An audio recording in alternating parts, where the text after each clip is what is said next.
A life cut short. The fatal mistake on Wine River Drive. Brandon Durham, a 43-year-old realtor, should be alive today. But on November 12, 2024, his life was tragically cut short in his own home. Durham had called 911 for help, reporting a home invasion. He thought he was calling for protection. Instead, he was met with fatal gunfire. Officer Alexander Bookman, responding to the call, entered Durham's home. In the chaotic moments that followed, Officer Bookman mistook Durham for the intruder. 7 shots rang out. 2 hit Durham initially, then 5 more after he had fallen. The intruder, Alejandra Boudreau, was later apprehended. She had a history of conflict with Durham. It was later revealed that she had intentionally provoked the situation, hoping to cause Durham emotional harm.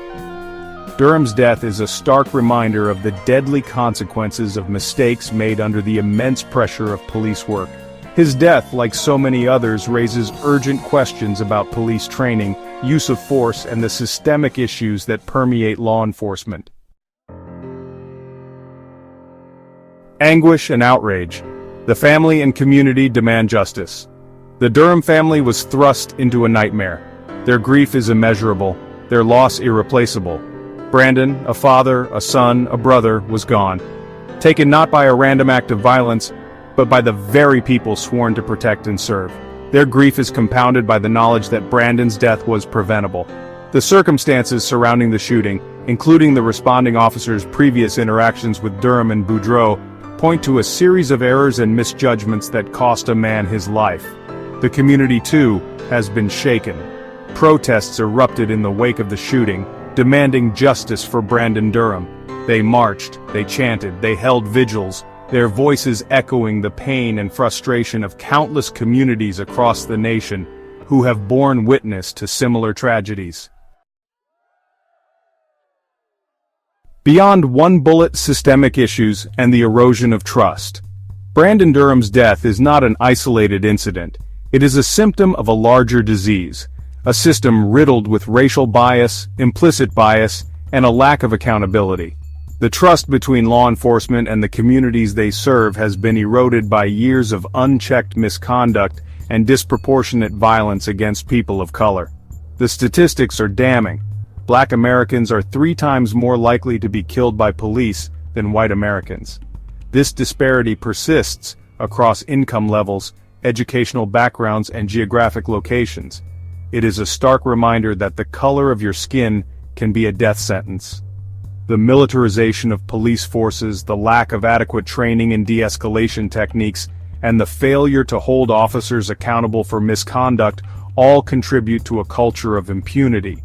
The blue wall of silence protects officers who abuse their power, while victims of police brutality are often denied justice.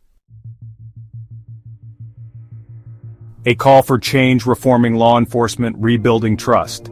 The time for platitudes and empty promises is over. We need concrete action to reform law enforcement and rebuild trust between police and the communities they serve.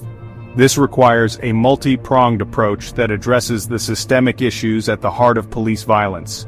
We need comprehensive police reform that includes mandatory body cameras and dash cams, stricter use of force policies, independent investigations of all police shootings, and the demilitarization of police departments.